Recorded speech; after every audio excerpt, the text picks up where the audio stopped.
Pour le groupe Les Indépendants. Merci, Monsieur le Président, Monsieur le Ministre, mes chers collègues. Pour remédier à la disette alimentaire consécutive à la Seconde Guerre mondiale, un grand programme de modernisation de l'agriculture française a réaménagé le territoire agricole au service d'une agriculture pétrolière, utilisant sans limite les matières et les énergies fossiles. 20 000 remembrements ont été financés, 500 000 kilomètres de haies supprimés, des milliers de champs drainés ou irrigués, des milliers de mares supprimées, des cours d'eau par centaines de kilomètres rectifiés, des milliers d'hectares de zones humides retournées. Les sols ont été massivement artificialisés et continuent de l'être à un rythme soutenu.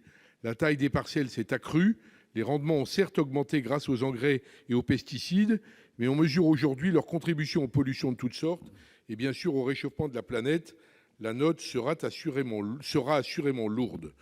Aucun insecticide n'est aussi efficace que l'oiseau, la coccinelle ou la grenouille qui logent dans les arbres, les fossés, les mares, les prairies humides que malheureusement l'intensification agricole de l'ère du pétrole a rasé, comblé, retourné ou abandonné. Il ne faut pourtant pas désespérer. Dame Nature est bonne fille. Le projet d'industrialisation de l'agriculture comportait bien un volet essentiel, celui de l'aménagement foncier. Aujourd'hui, l'heureuse réorientation de l'agroécologie appelle un nouveau projet spatial qui accompagne et favorise sa mise en œuvre. Une loi foncière est attendue. J'ai bien entendu le questionnement pertinent de mon collègue et ami Franck Menonville. Il faut, Monsieur le Ministre, que cette loi soit ambitieuse et n'hésite pas à répondre aux attentes de plus en plus vives, de plus en plus pressantes de nos concitoyens, mais aussi pour répondre aux réelles souffrances du monde agricole. Il faut pour le faire, Monsieur le Ministre, introduire aujourd'hui la notion de localisation agroécologique pertinente des surfaces d'intérêt écologique dans la conditionnalité des aides PAC. Dans le cadre de la réforme de la PAC, la création et l'entretien de ces structures paysagères et écologiques pertinentes devront faire l'objet de paiements pour services environnementaux dans tous les bassins de notre pays avec le concours des agences de l'eau. Qu'en pensez-vous, Monsieur le Ministre? Merci, cher collègue. Monsieur le Ministre. Merci, Monsieur le Président. Monsieur le sénateur Bignon, tout le monde connaît ici votre engagement et tous les travaux que vous avez pu faire sur ces sujets, notamment sur celui de la transition agroécologique. Vous avez raison, l'agriculture de demain, elle se basera sur la transition agroécologique indispensable et irréversible. Simplement, il faut se garder sur tous ces sujets de dogmatisme. Parce que je pense que c'est le dogmatisme, c'est pas ce que vous avez dit du tout, hein, et pas du tout, mais c'est le dogmatisme qui nous embête souvent.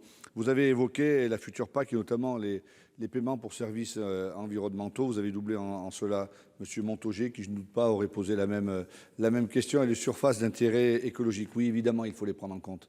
Et évidemment, je travaille dans le plan stratégique national. Nous avions un CSO il y a encore quelques heures pour mettre cela en place. Mais je voudrais évoquer un sujet parce que j'ai vu que dans la presse, mes propos avaient pu ne pas être bien perçus et je me permets d'être au Sénat pour les rectifier.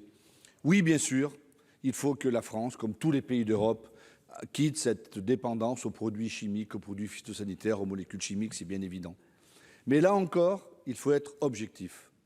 J'ai eu l'occasion de répondre quelques jours et d'évoquer le sujet de l'agriculture de conservation. Tout le monde nous dit que l'agriculture de conservation, c'est quelque chose de très bien, couverture des sols, prairies, etc.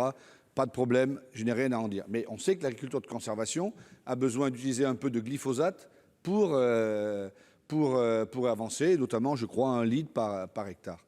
Et j'ai donc évoqué cela en disant, mais comme nous ne laisserons personne sans solution, tant qu'il n'y aura pas une alternative au glyphosate, une autre molécule pour permettre à l'agriculture de conservation d'exister, de continuer à se développer, alors il faudra continuer avec le glyphosate.